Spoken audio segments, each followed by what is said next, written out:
और फिर से आपके सामने टीजीटी पंजाब 2016 का जो पेपर है उसकी वीडियो नंबर 3 लेकर उपस्थित हूँ। ज़्यादा समय को बर्बाद ना करते हुए हम अपने क्वेश्चन नंबर 123 तक कर चुके थे। 124वें क्वेश्चन की तरफ बढ़ते हैं। बायोस्फीयर की हिंदी है। बायोस्फीयर किसको कहते हैं? जीव मंडल को कहते हैं बायोस्फीयर। एंटीबायोटिक की हिंदी क्या होती है? एंटीबायोटिक किसको कहते हैं? प्रतिजैविक को कहेंगे antibiotic. Cosmology, question number 26, cosmology की हिंदी है ब्रह्मांड विज्ञान। कॉस्मोलॉजी किसको कहते हैं? ब्रह्मांड विज्ञान को कहेंगे कॉस्मोलॉजी। अगला है मृतिका शब्द का तद्भव है। मृतिका किसको कहेंगे? मिट्टी को कहेंगे। टेक्नोलॉजी, टेक्नोलॉजी के लिए हिंदी शब्द क्या है? सभी को पता है, टेक्नोलॉजी प्रौद्योगिकी को कहते हैं। एलिजिबिलिटी के लिए हिंदी शब्द क्या है? सबको पता है, एलिजिबिलिटी पात्रता को कहेंगे। Eligibility test, H TET, C TET, NET, P TET, ये सभी एलिजिबिलिटी टेस्ट है, नौकरी को पाने की पात्रता है। नेक्स्ट क्वेश्चन, बिना सिवा, समान, तुल्य, सरीखा, जैसे, अपेक्षा इत्यादि शब्द हैं। बिना सिवा, समान, तुल्य, सरीखा, जैसा, अपेक्षा इत्यादि शब्द क्या हैं? संबंध को दर्शाते हैं। ये संबंधवाचक शब्द है। जब संज्ञा, सर्वनाम, विशेषण के साथ विभक्तियां लगे और धातुओं के साथ क्रिया प्रत्यय लगे तो उन्हें क्या कहते हैं? उन्हें कहते हैं पद। वाक्य में क्रिया का कर्ता से, सर्वनाम का संज्ञा से, संबंध का संबंधी से तथा विशेषण का विशेष्य से संबंध क्या कहलाता है? उसको कहेंगे अन्वय।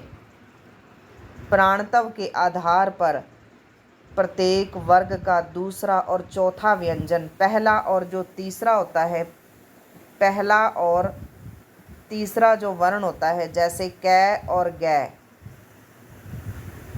इसको कहेंगे अल्प प्राण। और दूसरे और चौथे को कहेंगे महाप्राण। दूसरा क्या है? कै वर्ग का कै और घै, इसको कहेंगे महाप्राण। जिनके बोलने में ज़्यादा समय लगे वो महाप्राण होते हैं, जिनके बोलने में कम समय लगे वो अल्प प्राण। लिपि के चिन्हों को सार्थक क्रम और विन्यास से लिखना क्या कहलाता है? वर्तनी। जब आप शब्दों को सही ढंग से लिखो, शुद्ध रूप से लिखो, क्रमानुसार लिखो, उसे कहेंगे वर्तनी। मानक हिंदी में प्रसर्ग संज्ञा के किस प्रकार लिखे जाते हैं? जोड़कर, सटाकर, मिलाकर।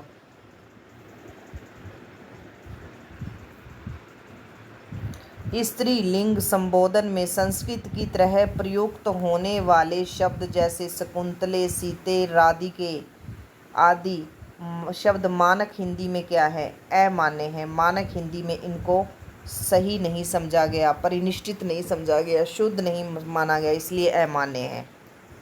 मानक वर्तनी वाले शब्द का चयन कीजिए, मतलब आपको शुद्ध शब्द बताना है। इसमें से 70 शुद्ध शब्द क्या है? 70 शुद्ध शब्द है इसका 70। आप इसको ऐसे भी लिख सकते हो, ये भी आधा तय होता है, सह के बाद जो मैंने हलन लगा, इसका मतलब आधा तय, चाहे ऐसे लिखो चाहे ऐसे लिखो, 70।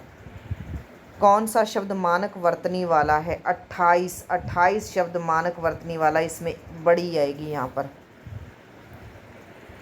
स्वर रहित रै के बाद यदि कोई अन्य स्वर रहित व्यंजन आ जाए तो रै का रूप क्या होता है? जैसे कर्म के ऊपर ये वाला रै और क्रम के पैर में रै के दो रूप होते हैं। ए स्केच ऑफ हिंदी लिटरेचर के लेखक कौन हैं? एडविन ग्रिब्स। फोर्ट विलियम कॉलेज के प्रिंसिपल जॉन गिलक्राइस्ट के 4 सहायकों में कौन नहीं हैं? इनको आप 4 गद्य लेखक भी बोल सकते हो। राम प्रसाद निरंजनी नहीं है इसमें। बाकी जो 4 थे, सदल मिश्र, ईशा इल्ला खां, लल्लू लाल और सदा सुखलाल नियाज। चौथा था सदा सुख लाल नियाज। ये चारों गद्य लेखक हैं। इन चारों गद्य लेखकों के नाम भी याद करो। कई बार पेपर में आ जाता है कौन सा इसमें गद्य लेखक नहीं, और पहला जो गद्य लेखक है वो लल्लू लाल को माना गया है।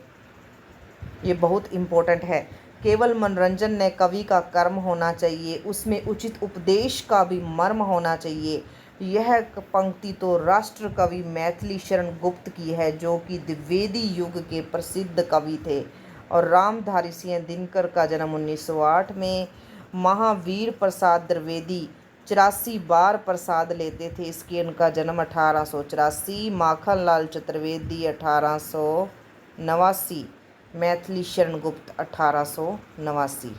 छायावाद शब्द का सर्वप्रथम प्रयोग मुकुटधर पांडे ने किया था। रामचंद्र शुक्ल के हिंदी साहित्य का इतिहास नामक पुस्तक में यह एक सर्वमान्य तथ्य लिखा गया है। पसीने से पैदा होने वाला स्वदेश, स्वेदस बोलते हैं उसको।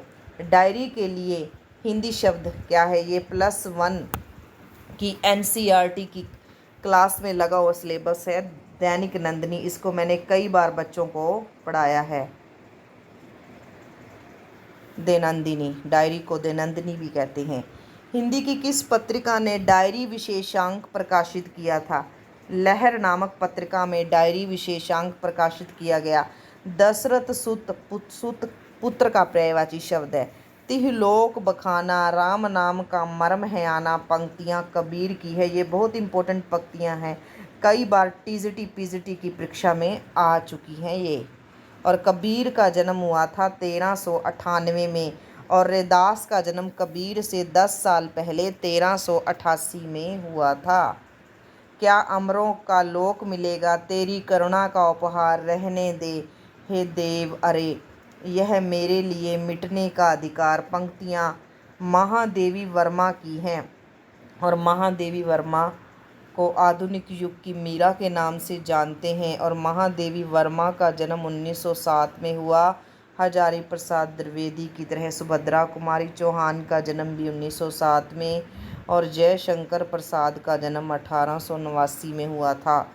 सहज उद्रेक, नवोन्मेष, सद्स्फूर्ति, स्वच्छंदता, अनाडंबर किसकी विशेषताएं होती हैं?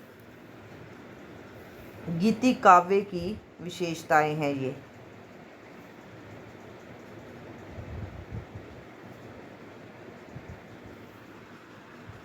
गुरु नानक देव जी के पद संकलित हैं गुरु ग्रंथ साहब में। आज के वीडियो को हम यहीं समाप्त करते हैं। यदि मेरा प्रयास आपको सराहनीय लगा तो कृपया मेरे चैनल को लाइक सब्सक्राइब अवश्य करें, ताकि मैं आपके लिए भविष्य में और बेहतर वीडियो लाने का प्रयास कर सकूं।